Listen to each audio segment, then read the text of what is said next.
Esta exposición tiene el propósito explícito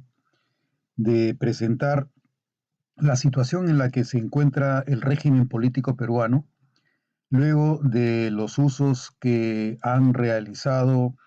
los actores en los procesos políticos,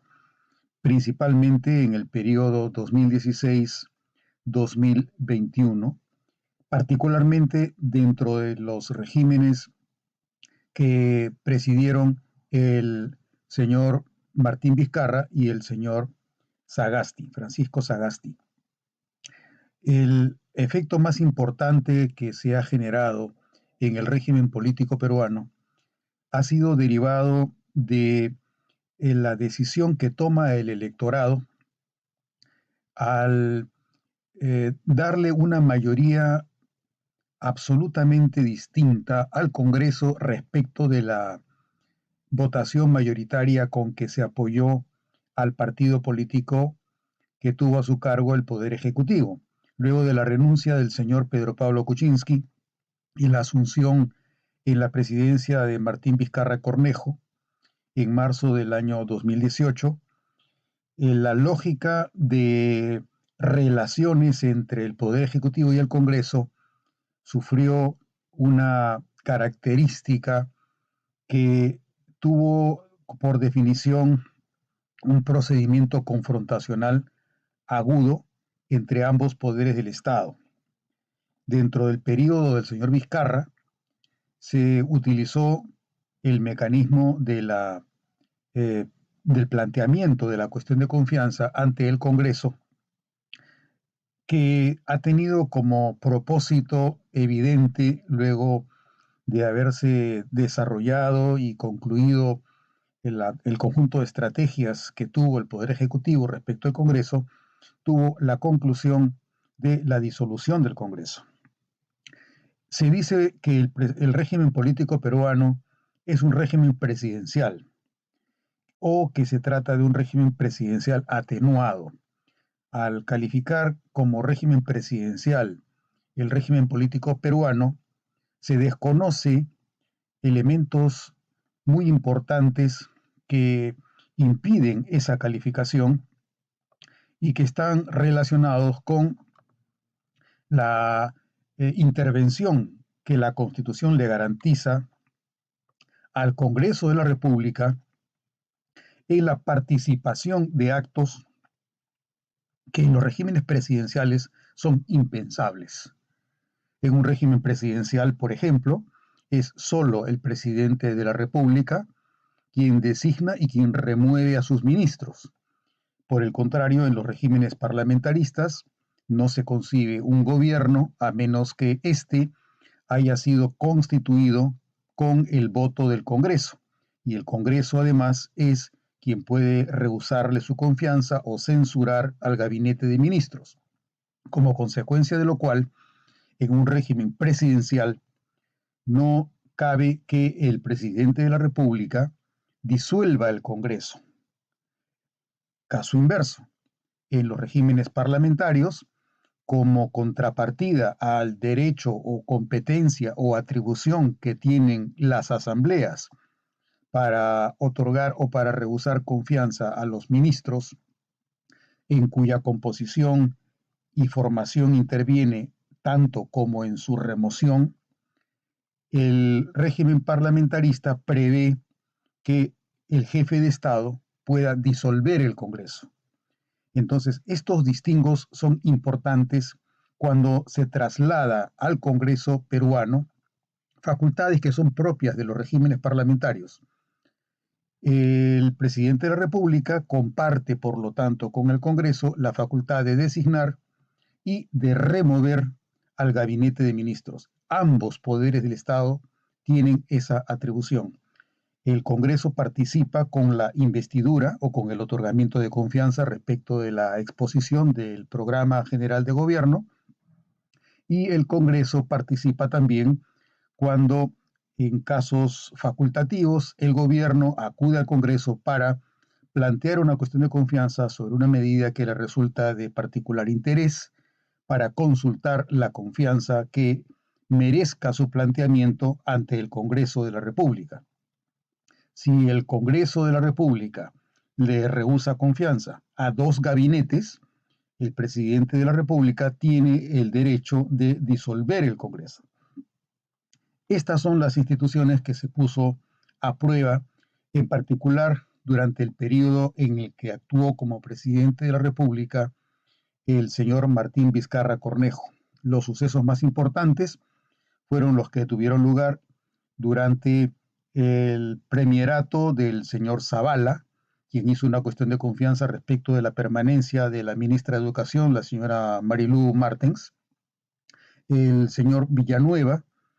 quien hizo cuestión de confianza sobre la aprobación de determinadas medidas legislativas,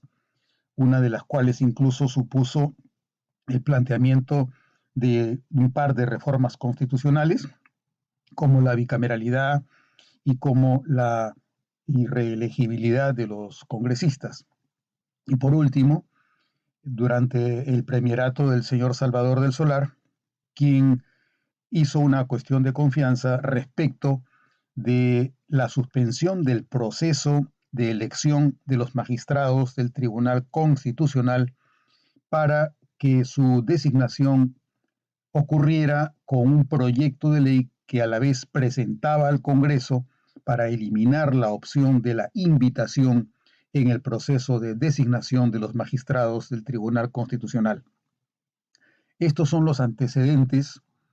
que luego concluyeron con la acción competencial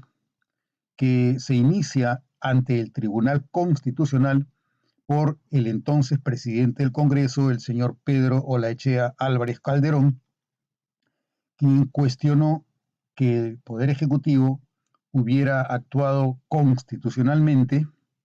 al valerse de, de un artilugio al que se denominó la denegación fáctica para dar por rechazada una cuestión de confianza que, no obstante, el Congreso, al ser consultado, había aprobado. Estos son los antecedentes, esto es lo que precede a la situación por la que actualmente atraviesa el Congreso de la República luego de la expedición de la sentencia 6 del año 2019 sobre la cuestión competencial que inicia el Congreso y que declaró infundado el Tribunal Constitucional, avalando por lo tanto el uso del concepto de denegación fáctica y la facultad que le asistió a Martín Vizcarra para disolver el Congreso. Luego de estas acciones, tanto del presidente de la República como de la mayoría del Tribunal Constitucional, el Congreso tiene una tarea pendiente, porque habiéndose afectado y desequilibrado el tipo de régimen político, concediendo mayores poderes al presidente de la República que los que le corresponde un régimen de presidencialismo parlamentarizado, en el que el Congreso es el titular de la potestad fiduciaria, es decir, de la potestad de otorgar o rechazar confianza, el presidente de la República usurpó, se subrogó en la capacidad que tenía el Congreso y fue quien calificó desde el asiento que ocupaba en Presidencia de la República, viendo las pantallas de televisión, calificó como una denegación el rechazo de una cuestión previa que había sido presentada por la congresista Indira Wilka para que se suspendiera el proceso de designación de los magistrados y se pasara a desarrollar el debate sobre el proyecto que presentó el señor Salvador del Solar al incursionar en el Congreso utilizando el pretexto de la concurrencia voluntaria al Congreso. Para examinar la situación en la que actualmente se encuentra el Congreso y que debe ser corregida para restablecer la constitucionalidad de nuestro régimen político, he preparado esta exposición, la misma que pretendo desarrollar en 6 espacios, 6 apartados. En el primero, quisiera exponer la situación actual. En el segundo, voy a presentar cuál es el impacto que ha generado la actuación reciente de la relación entre el Poder Ejecutivo y el Congreso. En tercer lugar, cuáles son los ajustes que quedan pendientes luego de la sentencia 6 del año 2019 sobre la cuestión competencial presentada por el señor Pedro Lechea, presidente del Congreso. En cuarto lugar,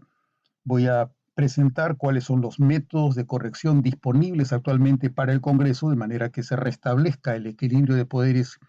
que ha afectado severamente esta sentencia del Tribunal Constitucional. En quinto lugar,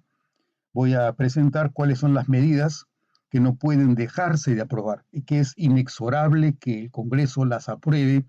para que se recupere el equilibrio de poderes y de esa manera se evite los procedimientos de concentración de poder que ha habilitado, que ha abierto el Tribunal Constitucional al avalar una situación cuyo fundamento básico fue el rechazo a la posición del enemigo político que en ese momento era la mayoría parlamentaria en el Congreso. Y por último, el último tema que pretendo exponer son los tipos de medidas por evaluar, que no quedan tan claros si es que no pueden dejarse aprobar o que es necesario que se revise si es que se deben o no se deben abordar en la reflexión que realice el Congreso sobre este tipo de problemas. Entonces, en primer lugar, la situación actual que afecta al Congreso luego de la sentencia 6 del año 2019 sobre la acción competencial supone que actualmente, en principio, la investidura es aplicada de manera obligatoria solo respecto del programa general de gobierno. No cabe, no ha ocurrido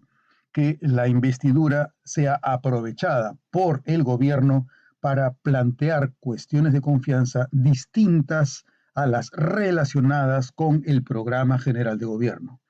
En segundo lugar, es parte también de la situación actual que el uso facultativo de la cuestión de confianza se ha invocado respecto de materias como las siguientes. En primer lugar, para la aprobación de proyectos de ley. Uno de esos casos pudo ser la presentación de la cuestión de confianza del señor Villanueva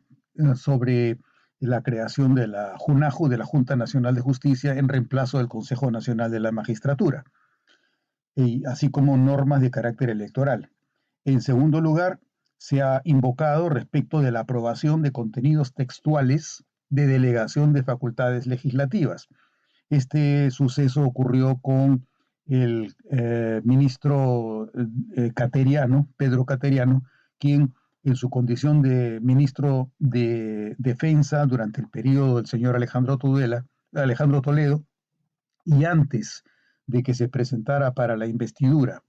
el señor Juan Jiménez Mayor, planteó como cuestión de confianza la aprobación de un par de incisos dentro de un pedido de delegación de facultades legislativas. En ese caso, lo que se hizo fue no votar la cuestión de confianza de manera separada a la aprobación del pedido de delegación de facultades específico contenido en ese par de incisos mencionados por el ministro Cateriano, con lo cual al aprobarse estos incisos se dio por aprobada la cuestión de confianza antes de que se llevara a cabo el proceso de investidura del gabinete del señor Jiménez Mayor. En tercer lugar, el uso facultativo se ha invocado también respecto de la aprobación de reformas constitucionales, como las que he mencionado, en particular durante el periodo del señor Villanueva. En cuarto lugar, se ha invocado igualmente el uso facultativo de la cuestión de confianza respecto de la interrupción del proceso de censura contra un ministro. Este fue el caso específico en el que el premier Zavala concurre al Congreso para presentar como cuestión de confianza la permanencia de la ministra de Educación, la señora Marilu Martens. Y en último lugar, se ha utilizado también facultativamente la cuestión de confianza respecto de la suspensión del proceso de designación de magistrados del Tribunal Constitucional para que en vez de continuar con ese proceso se debata un proyecto con el que el señor Salvador del Solar pretendía eliminar la opción de la invitación como un mecanismo válido para la designación de los magistrados del Tribunal Constitucional, argumentando que el mecanismo de la invitación afecta la condición de transparencia que debe rodear a los procesos parlamentarios y la designación de los altos magistrados en el Tribunal Constitucional. De igual manera, también debe mencionarse como parte de la situación actual que el gobierno sea subrogado en la titularidad de la potestad fiduciaria del Congreso, desconociendo la competencia constitucional que este órgano tiene al votar y decidir sobre los pedidos de confianza que plantea el gabinete ministerial, ya sea aprobándolos o rehusándolos. Vale decir, el caso del señor Martín Vizcarra, cuando no obstante estar en proceso el debate de la cuestión de confianza planteada por el señor Salvador del Solar, se presenta en las cámaras de televisión a las 5 de la tarde, cuando estaba votándose la cuestión de confianza, y comunica que disolverá el Congreso porque se había producido la segunda denegatoria de la cuestión de confianza, la primera habiendo sido la que planteó el señor Zavala. En último término, la situación actual también es caracterizada por, como he mencionado previamente, la sentencia 6 del año 2019, donde el Tribunal Constitucional ha calificado la conceptualización de la cuestión de confianza de la Constitución como una cláusula de naturaleza abierta, sin que esa calificación justifique que la atribución del gobierno no esté sujeta a los límites o parámetros funcionales y competenciales que la propia Constitución establece. Entonces, esa es la situación por la que actualmente está afectado el Congreso de la República, y con lo cual se ha menoscabado su posicionamiento constitucional, favoreciendo la posición constitucional y competencial que tiene el Poder Ejecutivo al reconocérsele la potestad de ser el propio Poder Ejecutivo que, solicitando la cuestión de confianza, se atribuye la potestad, se atribuye la facultad de calificar si la cuestión de confianza que solicita le es aceptada o le es rehusada. El segundo tema que debo desarrollar es el impacto que ha generado esta situación actual. Y respecto de este impacto, tenemos dos materias. La primera, cuáles son los daños ocasionados, y la segunda, cuáles son los riesgos previsibles. Frente a los daños ocasionados, todo lo que cabe hacer en estos momentos es el control de daños. Y los riesgos previsibles supone que el Congreso actual, el Congreso que inicia sus funciones en agosto del año 2021, tome medidas de forma que los riesgos no se conviertan en daños.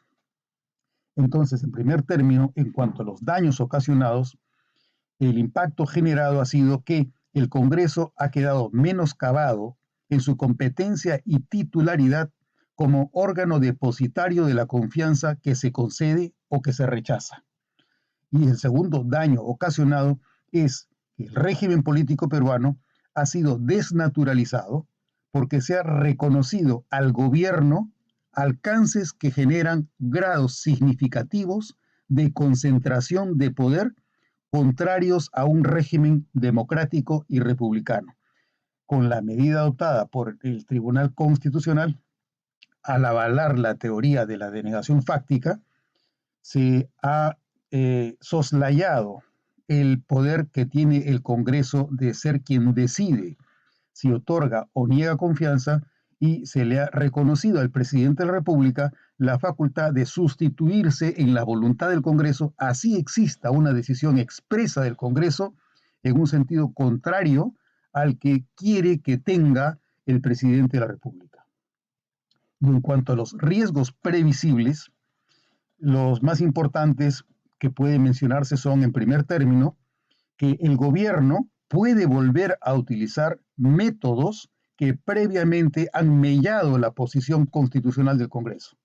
El segundo riesgo previsible es que los riesgos que deben evitarse es que el gobierno plantee cuestiones de confianza sobre competencias constitucionalmente exclusivas del Congreso, como podría serlo, por ejemplo, la designación de los magistrados del Tribunal Constitucional. Y en tercer término, el tercer riesgo previsible es que el Congreso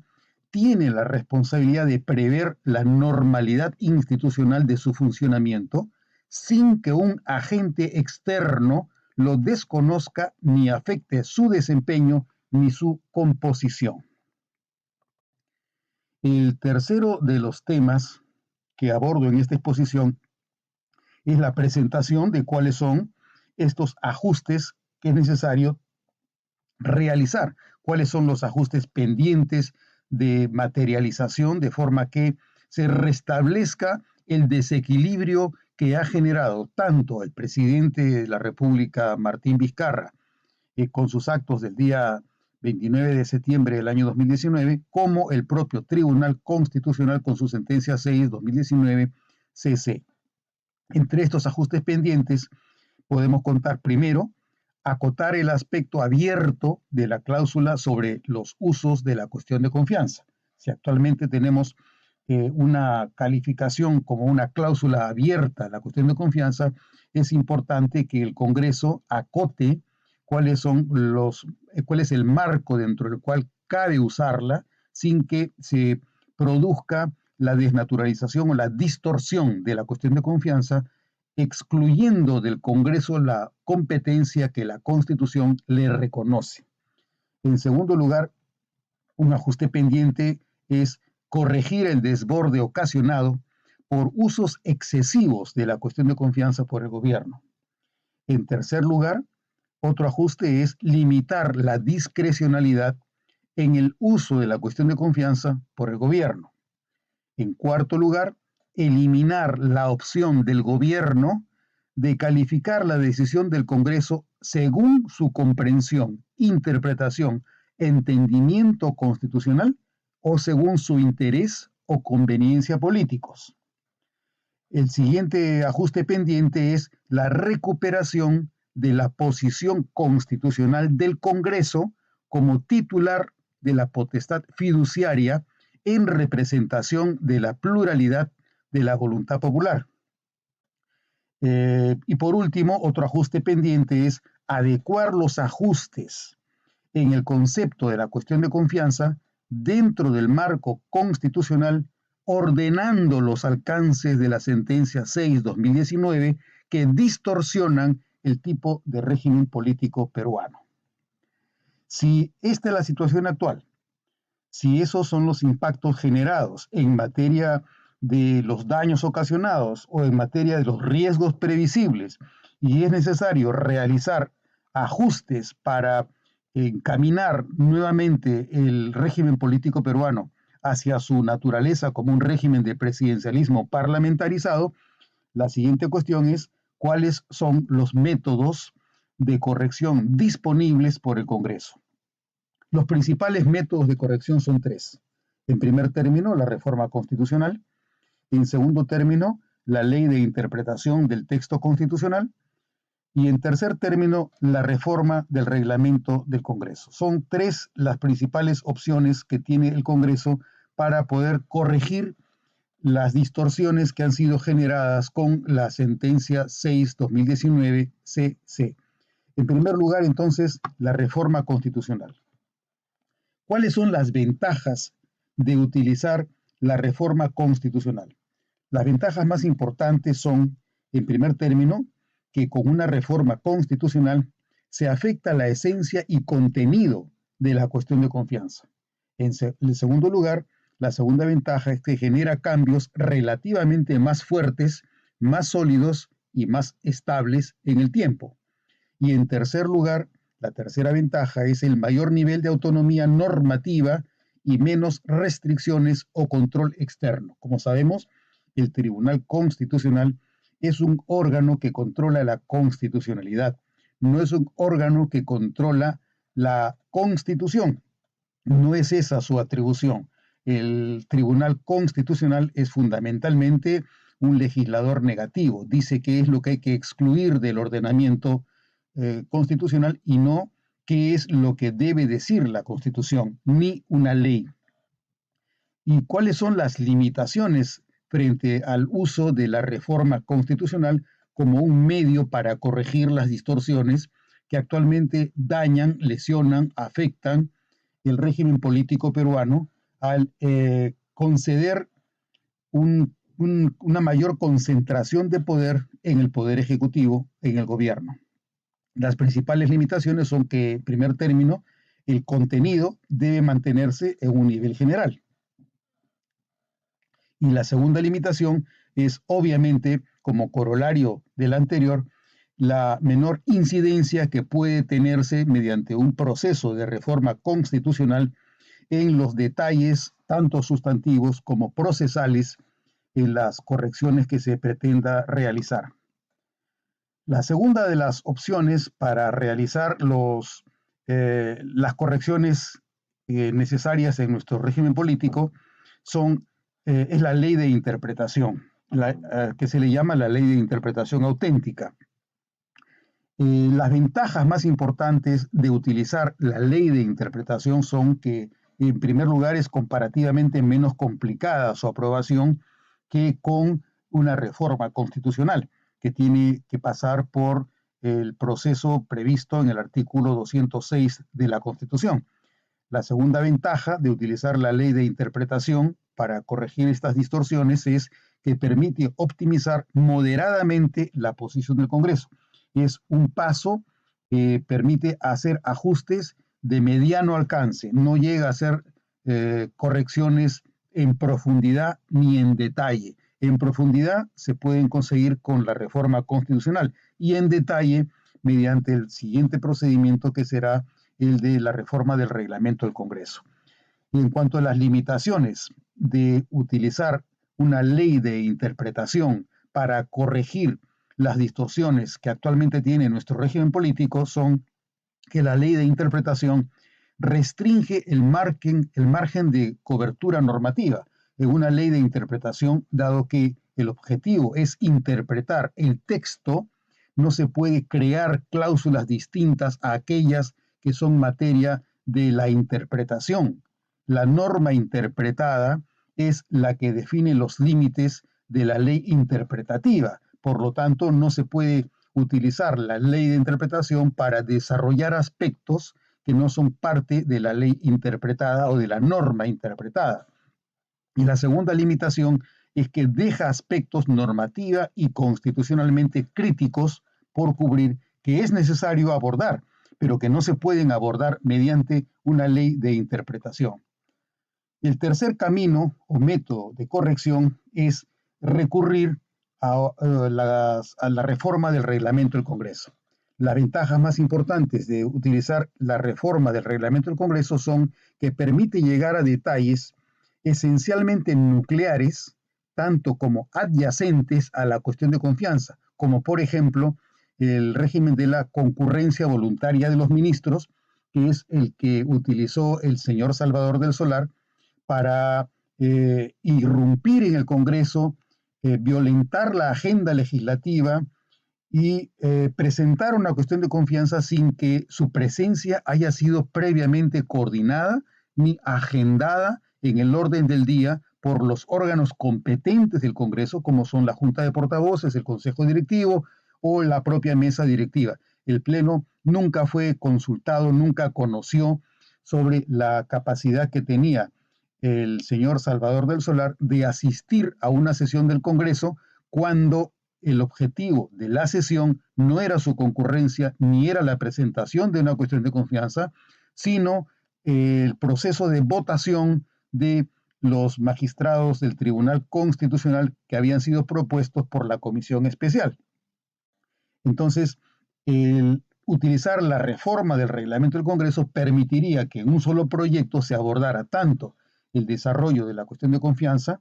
como los desarrollos relacionados con la concurrencia voluntaria de los ministros, que hasta ahora no ha sido necesario desarrollar en el reglamento del Congreso porque se había supuesto un nivel de prácticas uniformes entre los operadores de los procesos políticos, tanto en el gobierno como en el Congreso, que la experiencia nos está demostrando se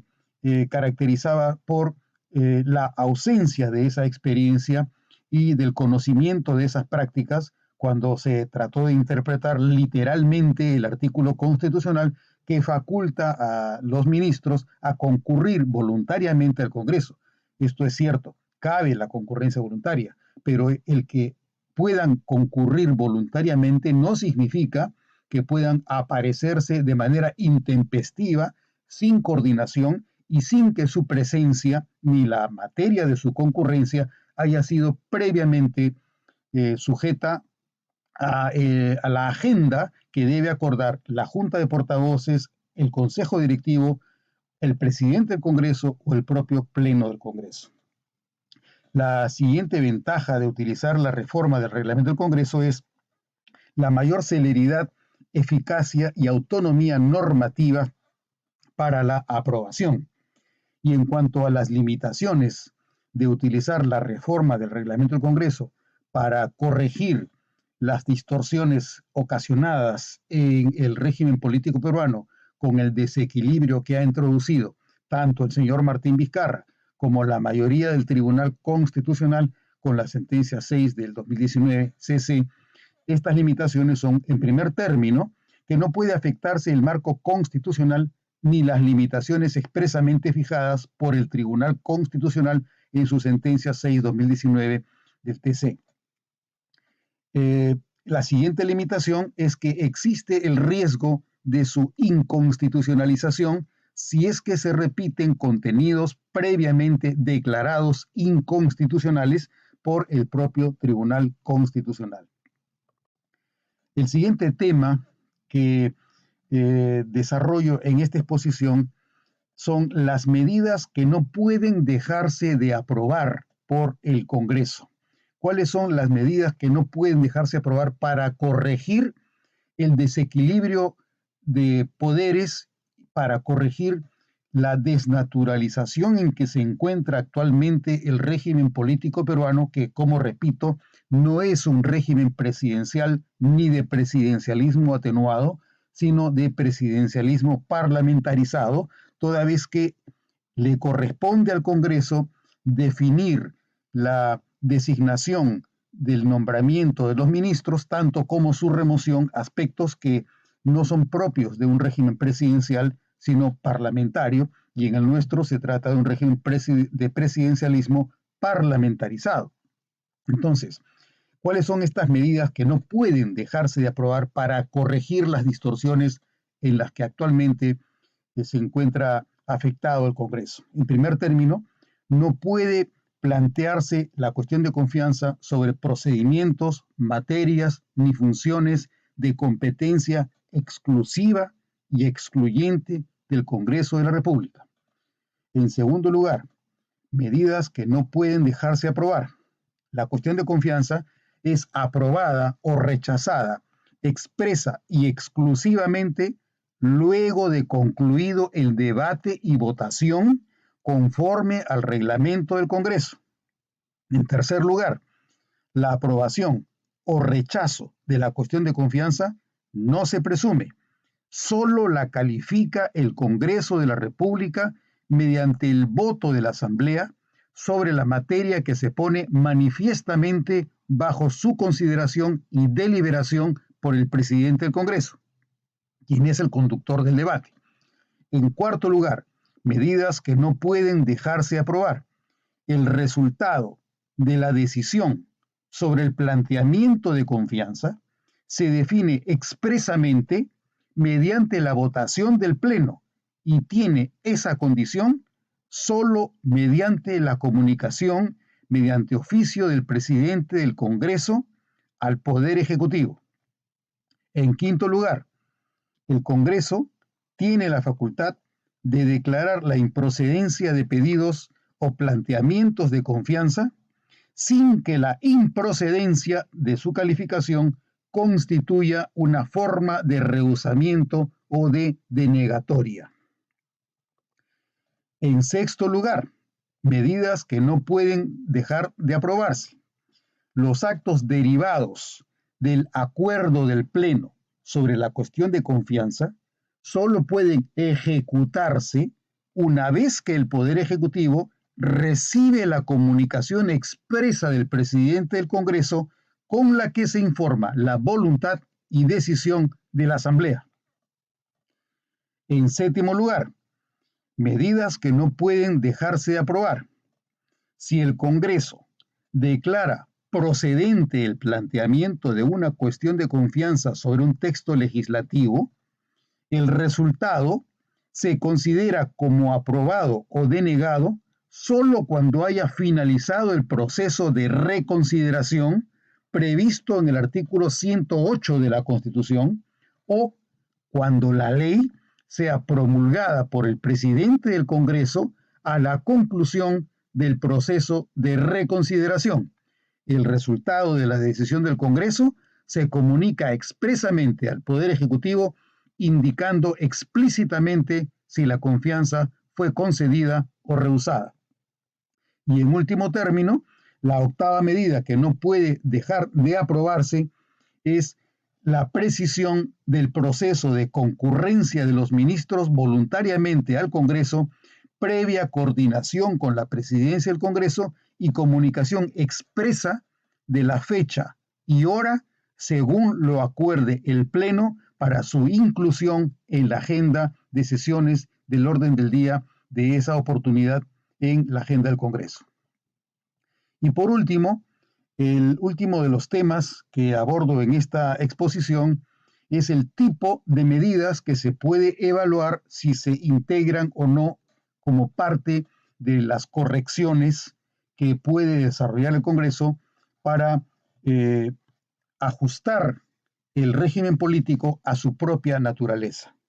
Las medidas que debe evaluarse si se aprueban o no se aprueban son algunas como las siguientes. En primer término, ¿procede en general el planteamiento de una cuestión de confianza sobre medidas legislativas siempre que su contenido no represente una reforma expresa o implícita de la Constitución? Como he mencionado, ha ocurrido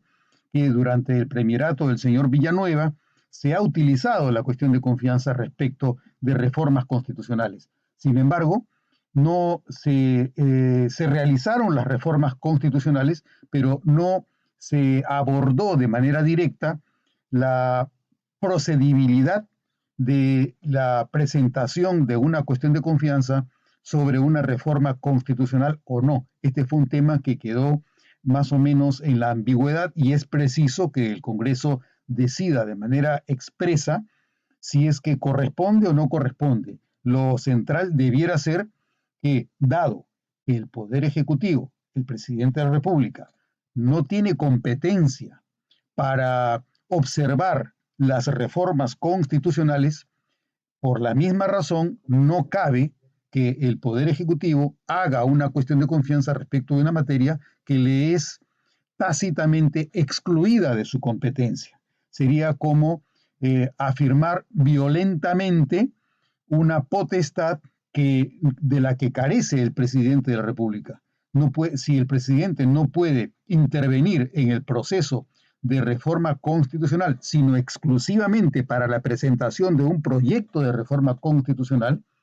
el plantear una cuestión de confianza para que la reforma se apruebe en un sentido y no en otro, supone un tipo de veto del Poder Ejecutivo respecto de una facultad que la Constitución le reconoce de manera exclusiva al Congreso de la República. Esta es una medida sobre la cual el Congreso tiene que tomar posición. La segunda medida sobre la cual debe evaluarse la inclusión dentro de las medidas correctivas es: ¿procede o no procede el planteamiento de una cuestión de confianza sobre la permanencia de un miembro particular del gabinete, con lo cual se neutraliza y condiciona la censura? Este es el caso de la presentación de la cuestión de confianza del señor Zavala respecto de la permanencia de la señora Marilyn Martens, a quien el Congreso había adelantado que presentaría una censura. Entonces la pregunta es: ¿se permitirá que el gobierno haga cuestión de confianza sobre la permanencia de un miembro del gabinete para evitar que el Congreso censure únicamente a un ministro? ¿Será posible que extienda esta competencia del Congreso sobre la censura de un ministro para que la censura equivalga a la denegación de confianza de todo el gabinete? Esa es otra cuestión sobre la que será pertinente que el Congreso delibere y decida si es que va o no a admitirlo. En tercer lugar, otro tipo de medida por evaluar es si procede o no el planteamiento de una cuestión de confianza que constituye un modo de condicionar o de considerar el voto del Congreso bajo término ni plazo máximo para el pronunciamiento. Vale decir, si el presidente del Consejo de Ministros concurre al Congreso, pide que se apruebe un texto legislativo dentro de un plazo de un mes o de 2 meses, concluido el cual, sin que se haya aprobado su pedido de aprobación de un texto legislativo, el gobierno puede señalar que, habiéndose concluido ese plazo, la omisión, la falta de acción del Congreso, la inacción parlamentaria representará a juicio del gobierno una denegación de confianza. Cabe que se utilice este mecanismo de condicionamiento sujeto a plazo del Congreso para que, vencido el plazo, se estime que la inacción o la omisión del Congreso, el silencio del Congreso equivalga a una denegación de confianza. ¿Se permitirá eso o afectará eso la naturaleza del Congreso como órgano titular de la potestad fiduciaria que le permite al Congreso decir expresa, solemne y explícitamente cuándo otorga la confianza y cuándo no la otorga? El cuarto tipo de medida por evaluar es si la cuestión de confianza sobre un texto legislativo puede ser aprobada sin perjuicio de la autonomía del Congreso para determinar el contenido que decida la Asamblea y la ausencia de coincidencia con el pedido no equivalga al rechazo de confianza a un ministro o al gabinete, a menos que en el acto de la votación se consulte de modo expreso este extremo de los efectos deseados por la Asamblea. Vale decir, si el Congreso es el titular prevalente de la facultad legislativa en nuestro ordenamiento constitucional y el Poder Ejecutivo es un órgano secundario que está subordinado al Congreso en materia legislativa, cabe que al presentarse un pedido de cuestión de confianza sobre la aprobación de un texto legislativo, si en ejercicio de la autonomía legislativa que le corresponde al Congreso, este decide no coincidir con el voto de confianza que ha solicitado el Poder Ejecutivo, si es que el Congreso utiliza su autonomía para no coincidir sin que al Congreso se le haya informado de manera explícita que esa no coincidencia, si la ausencia de coincidencia con el pedido del Poder Ejecutivo equivaldrá para la voluntad del Congreso a una denegación de confianza del pedido formulado por el Poder Ejecutivo. Es decir, el Congreso tiene o no tiene la capacidad de calificar cuando un pedido sobre la aprobación de un texto legislativo procede o no procede o supone un menoscabamiento de la autonomía legislativa que le corresponde al Congreso. Y por último, una medida adicional por evaluar sería si se opta por la alternativa de la ley interpretativa de los artículos 132 y 133 de la Constitución, si los alcances de la ley carecen de consecuencias o impactos retroactivos y rigen a partir del día siguiente al de su publicación, dejando a salvo los efectos de actos surgidos en el periodo anterior a su vigencia. ¿Qué quiere decir esta medida? Quiere decir que si se opta por el camino de la ley interpretativa, que es el segundo de los caminos que se ha señalado, la naturaleza de las leyes interpretativas supone que la vigencia del texto interpretativo se retrotrae al inicio de la vigencia de la ley interpretada. Por lo tanto, si se está interpretando el artículo 132 y la ley interpretativa señala los casos en los que procede o no procede, la cuestión será determinar si es que este mecanismo facilitará o no facilitará que los cambios que han ocurrido desde el inicio de la vigencia de la Constitución quedarán afectados por los contenidos de la ley interpretativa, desde sus inicios o no. Por lo tanto, a partir de la fecha en la que la ley interpretativa rija, deberá señalarse que el texto de esta ley rige en adelante, careciendo, por lo tanto, de los efectos que la naturaleza de las leyes interpretativas tienen con carácter retroactivo. Este sería el contenido de la exposición que propongo como parte de la evaluación que puede realizar el Congreso para mejorar y corregir las distorsiones generadas en nuestro régimen político de presidencialismo parlamentarizado que caracteriza nuestro sistema político. Muchas gracias.